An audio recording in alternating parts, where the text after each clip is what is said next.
years were sent. I think this all stirred the pot, and they're using their SOIs to do it, get us all pissed off at each other, turn us against each other, just like they've been doing for the past 5 years.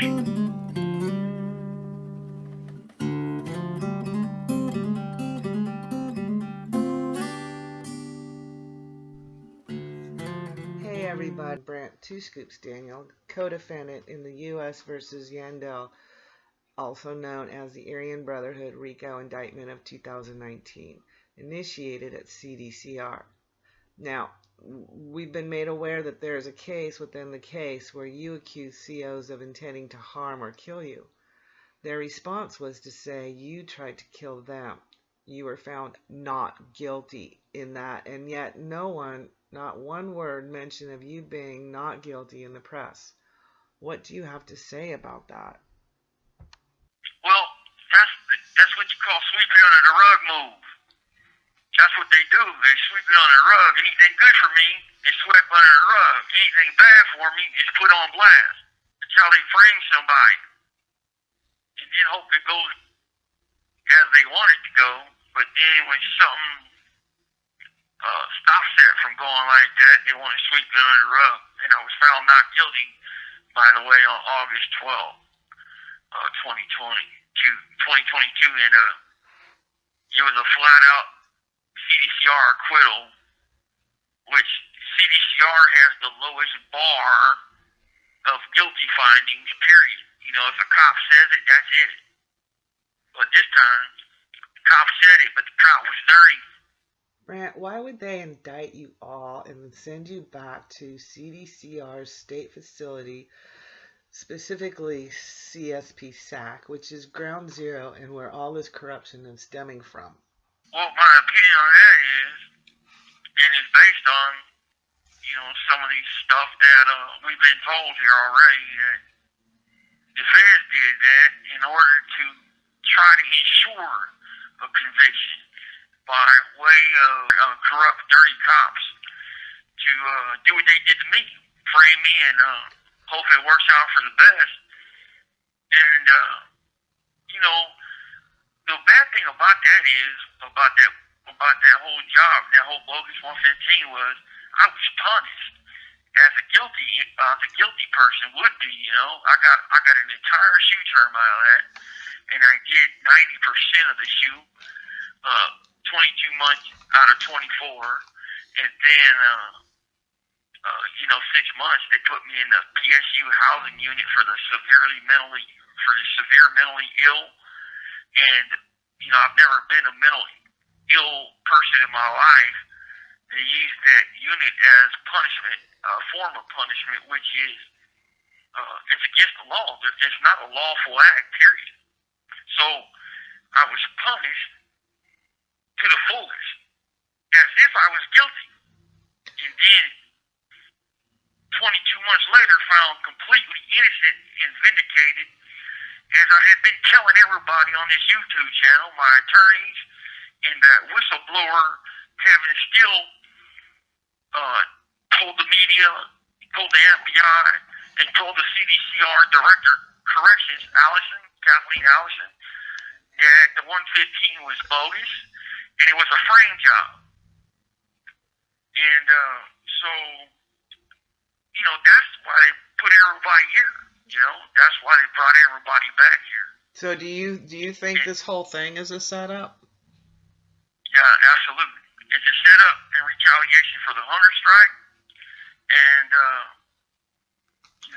that's my opinion, man. And it's a setup, by CDCR for fabricating and manufacturing bunk-ass evidence, bunk reports, phony charges, phony 115s. And, they just, that's their way of getting back at us. Have the recent accusations against COs Arik and Arturo Pacheco, has that benefited your case or shown a light of the corruption that you're dealing with at all? Well, yeah, absolutely. It put a big light on it but it hasn't benefited nothing, and I'll tell you how. So, the evidence that broke that case wide open was Kevin Steele, the whistleblower. He was there. He was the guy that broke that case wide open. The feds pressed charges on them two dirty cops because of him. And then when he comes for us and he declares what he declared for me, and then to my attorneys and the corruption on me, all of a sudden the federal prosecutors call that second, third-hand information that's irrelevant and it's tainted. And so, like I said, for 22 months, the federal prosecutors had been parading that 115 around a picture of some weapon that they had a stash of, and crafted narrative to make me look like some fucking monster killer or whatever. And they paraded this 115 around for 22 months to deny and got my motions denied. They interjected this evidence that was bogus. Imagine that. I know you're not a monster. I think that you are a decent human being, and I would happily divulge to anyone who wanted to know what kind of a decent person you are. That this whole... Absolutely. I think that what's going on here is criminal, and it is state-sanctioned criminality. What are the grounds for their abuses? They have a secret agenda. They have a secret agenda to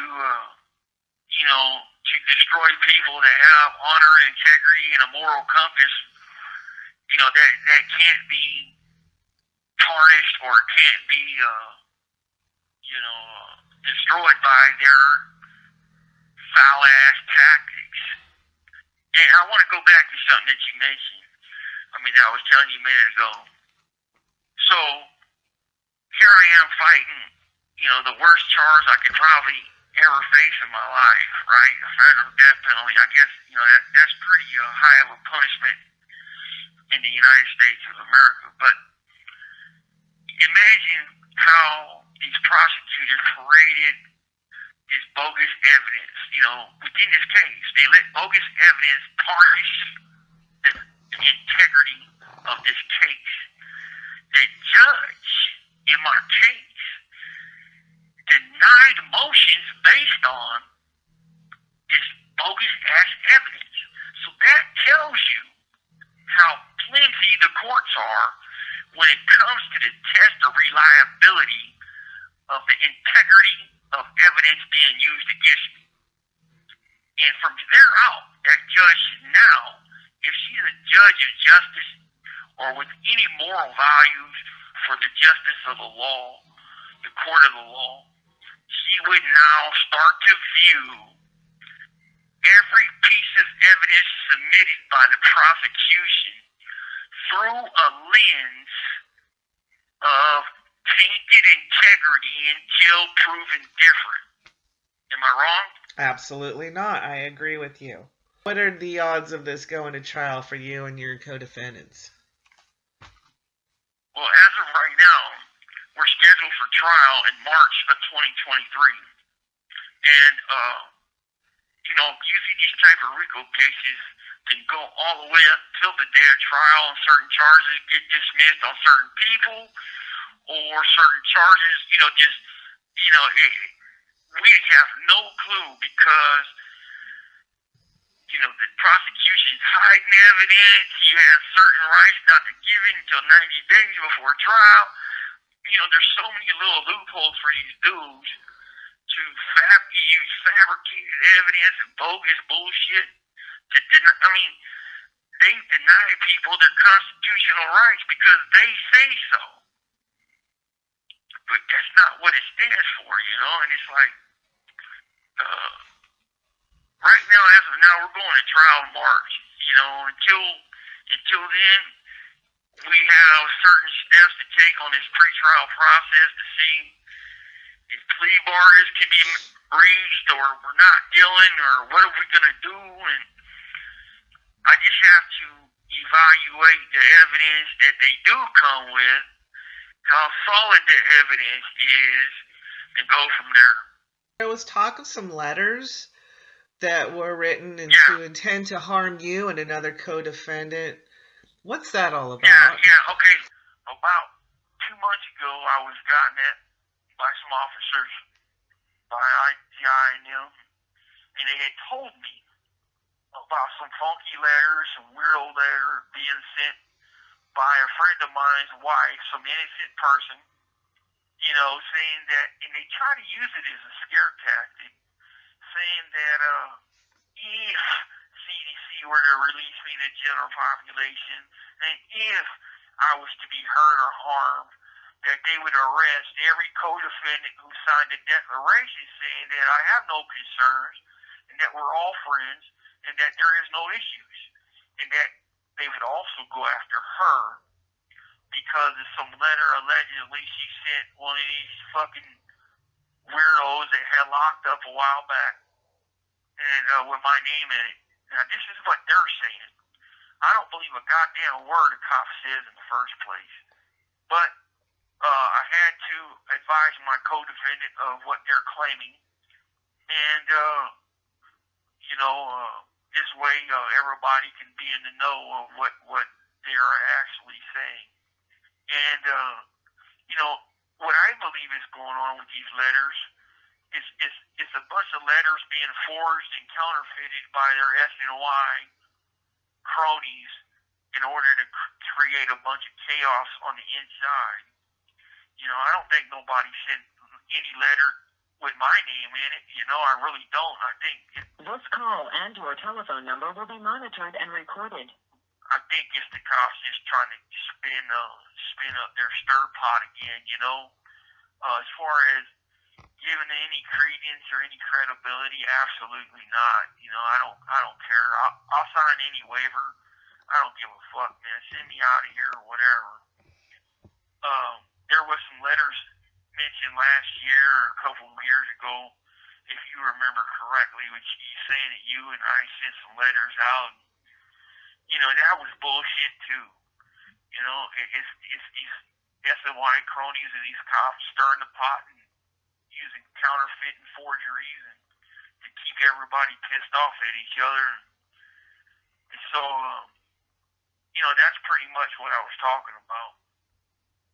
And I think my co-defendant, Ronnie, had mentioned it as well, But I don't pay any attention to it, and until they give me copies of handwritten letters, and I can compare the handwriting and have it double checked by a professional on my federal RICO team, then I don't give any credibility to anything a cop says. I do know for a fact that I had letters I sent to you specifically handed by COs to other inmates as a way to put a threat on us. Right. In fact, that was the basis for that 115. That 115 was conjured up in order to cover up what they were doing to me at that time. You have 60 seconds remaining. Which was, spreading RICO case details, confidential information on my co-defendants and myself to the entire building, giving away confidential material that was just straight fabricated. And the last straw was when they gave your letters to SNY inmate, and he did tell me that SNY inmate's a rapist and he's paroling in a month. It's like that 115 was to cover that shit up, make me look like the bad guy, and then to put me in a PSU and try to get me to falsely confess, which I never did, I never will. So what's it been like for you? How have they been treating you there? By them, I mean CDCR and the correctional officers. Well, the officers usually in the building that are regulars, they're decent. It's the ones that come in and stir the pot and tell me all of a sudden that some fucking jackass tells me death by knife or death by bullet. And I told him, get the fuck off my cell door, he's a bitch, and all this other stuff. But, they're really pissed off I beat the 115, and when you make them look stupid like that, you become public enemy number one in their eyes. and they're awfully pissed off that they seem that I am responsible for their ex-workers, Kevin Steele, killing himself and getting all twisted up. You know, well, I can't help it when a man comes to me and says he wants to help me and my co-defendants because he feels we're being done wrong, and that his co-workers falsified all types of documents on us and falsified all types of bullshit on me and Ronnie and everybody else. So I gave him my attorney's phone number, and that was it. You know, how's that my fault? I have my issues about whether he killed himself, and Right. I think that they would just rather pin this all on you. Right. You know, they've been trying to get retribution and get back for the hunger strike since I left Pelican Bay. You know, it's been a wild ride, to be honest with you. But you know, when I came here, everything stemmed from that Pelican Bay shit, and then the RICO case just gave them a big old boost on to try to do what they could to me, and it didn't work. It backfired. And then when Steele flipped, when Steele blew the whistle on them, it really backfired. And then they fucking they contrived and framed me on a bunk ass 115. I beat it. So I'm like this. What's their next move? They're gonna do something. I just don't know what. Then I got a cop coming to me 2-3 weeks ago talking about death by bullet or death by knife. I told him I don't give a fuck. Bring it. Isn't that a crime? Intimidation? Yeah, threats. I mean, if I was a threat to somebody, absolutely. You know, but they are a cop with a badge they hide behind, and you know, it's like even in our case, the judge lets it happen. She don't care. I thought they were supposed to be the example of the law, not the exception to the law. Right, and I agree. Well, that's pretty much where we're at. You know, I'm still having complications on visiting my attorneys, and it's like, you know, it's just one day after another with this place. And they could send me somewhere else. They really could. But for some reasons, the fucking sorry-ass marshals want me here in this corrupt environment. And then they cover up for CDCR's corrupt. You have 60 seconds remaining. do you feel like there's some retaliation for your standing up for yourself and winning this 115? Yeah, absolutely. Absolutely. There is. So what actually is going on now is they're pissed off without saying it, and they're pissed off behind a passive aggressive style, and because I made them look stupid, and well, they made themselves look stupid. I just exposed it. So now what they're doing is they're denying me medical. They're denying a medical situation that they approved last year, and then due to the fact I'm a federal inmate, they got to get federal approval from the U.S. Marshals first before a surgery, unless it's an emergency. So last year, the prison approved it. Then this guy, Dr. Sent in a request to the Marshals that was half-assed, and it was, it was self-sabotaging. So it would intentionally get denied by the Marshals. And then he can say, it gives him plausible deniability. He can deny the fact that he got it, that he denied it, and the Marshals denied it instead. Therefore, my attorneys would focus on the Marshals and not him. You see what I'm saying? Anytime they request a higher authority approval, a professional doctor knows in that situation he has to add every speck of information to that medical issue. The head nurse came down here and told me, you are not getting no more medical in our facility. Only CPR, emergency status only. We are not going to treat you no more. We are not going to do anything for you. If the Marshals want to do it, they can have their team come in and do it. But for now, until we're told different, we are not giving you no chronic care, no nothing, no more. We'll renew your meds for 90 days, but after that, that's it. And you got a problem, tell the judge. I've never been in a facility where I've been basically on medical restriction. How is it, you did tell me that you are now eligible for a level 3 override, which is way below SHU. How is it that you are a federal indictee, which means that you don't have a prison classification, yet they're trying to classify you through the state system? Right. It's the first time it's ever been done in California. You know, it's unprecedented. So this is new territory. You know, even the warden here in their ICC can't find another case like mine, really. You know, it's the first time state convict was indicted federally, put on a contract, and rehoused back in his state on a federal U.S. Marshal contract that had certain paragraph clauses in the contract that CDC has to follow. And this doctor here, like this doctor issue, you know, I mean, the dude used it and sabotaged me as a result for exercising my rights in the courts about this very issue. So I want to really reiterate back to this whole conflict of interest of whose custody are you in? Well, our primary custody is the federal marshals, and as a delegated custody, we're in CDC. So, you know, it's like we are there. My person is the marshal's custody, but my bunk is CDC's custody. It's stupid as hell. But your privileges are CDCR, and they should be federal. You're not receiving all of the rights and privileges that you should be allowed as someone seeking legal counsel, etc., as a federal detainee. So does CDCR have an answer for that? Do the feds have an answer for that? Well,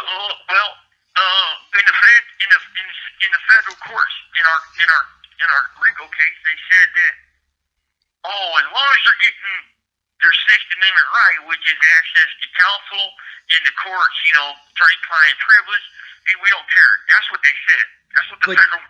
But you're not. DA said. But you're not. We have previous videos where they have greatly compromised your access to attorney-client privilege. Right, and they're still doing it. Watch this. So now that my co-defendants are back, there's 7 of us here at this prison. And usually when you're a pretrial detainee, you have access to counsel 7 days a week if needed. As needed. It's called access to counsel at all reasonable hours. Here, it is pre-scheduled. You got 3 days, and it's Wednesday, Thursday, and Friday. And on a Friday, that's also regular visit, family visiting day. So I actually get 2 days and maybe a Friday if you don't come up or my mom don't come up. Well, what they're doing now is I got 3 co-defendants scheduled for a visit Wednesday, Thursday, and Friday, and then another 3 Wednesday, Thursday, or Friday. I'm ass out. I can't get a visit. This call and your telephone number will be monitored and recorded. Why do you think they're segregating you from your co-defendants when they are not segregating you at yard time? Well, in order to hinder our visiting time, our visiting opportunities, exactly. They don't want us to have a lot of visiting time with our attorneys. And, as the law states, at all reasonable hours, right? That's a pretrial detention center. That's how they do it. Even, any county jail does it like that at all reasonable hours. Maybe, like tomorrow night if I need it or my attorney needs it, tomorrow morning, Monday morning, Tuesday morning, maybe Wednesday afternoon, who knows, right? And being this close to trial, you need more access when you fight a death penalty, I would think, right? Well, actually, I know that's the law. So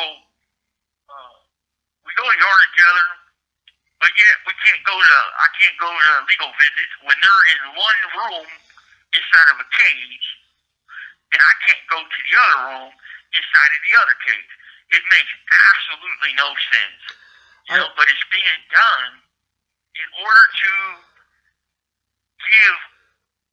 to impede my access to counsel, modify it, and minimize it. Will you and your co-defendants be taking legal action against this unjust protocol? Absolutely. Yep, we're going to do that as soon as possible. I really hope so, because this whole thing is a sham. Absolutely. Yep. And, I can't help but reiterate the fact that these guys, these prosecutors, they're so flim-flam and just have no respect for integrity of whatever evidence they're presenting in front of the judge.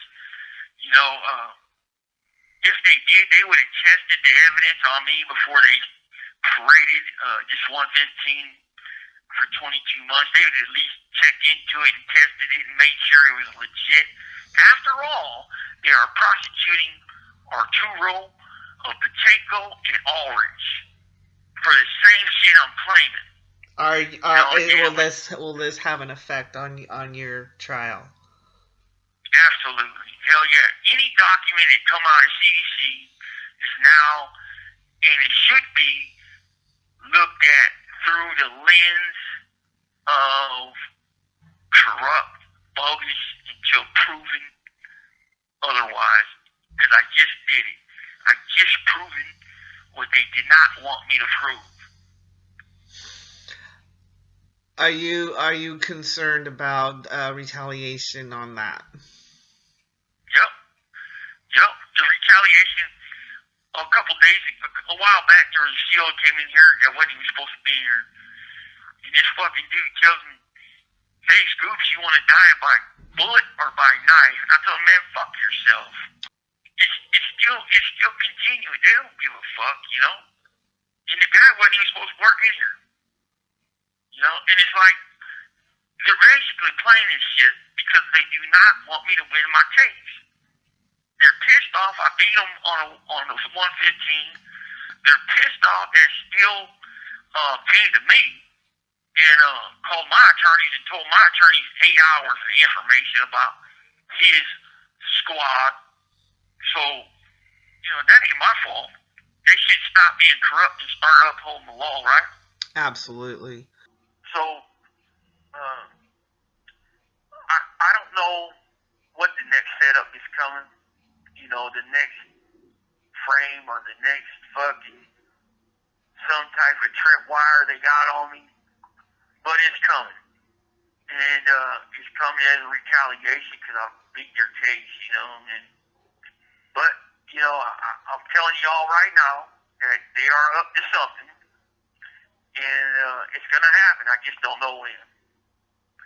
I also wanted to add, we had recently prevailed on a motion in the courts in order to get all Officer Steele's memos of corruption and, to have that evidence to prove, other reports or could be falsified as well, because he verified other acts of corruption within this prison.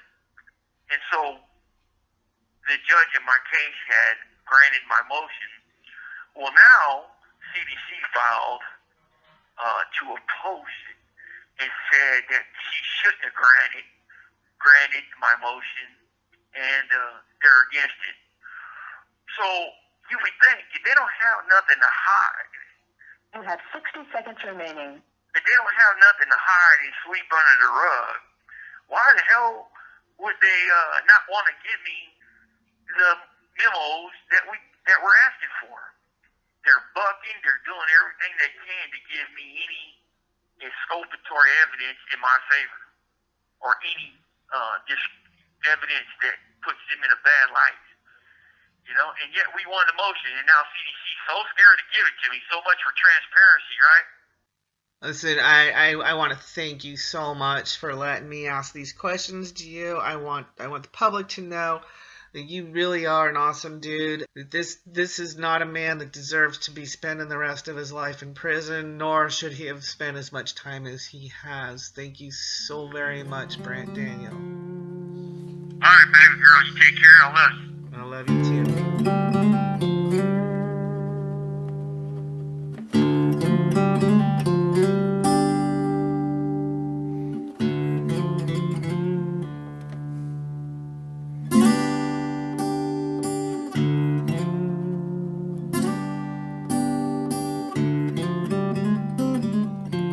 So it's like the guy was being framed by his own calling. And if they're framing each other, what do you think they're going to do to me?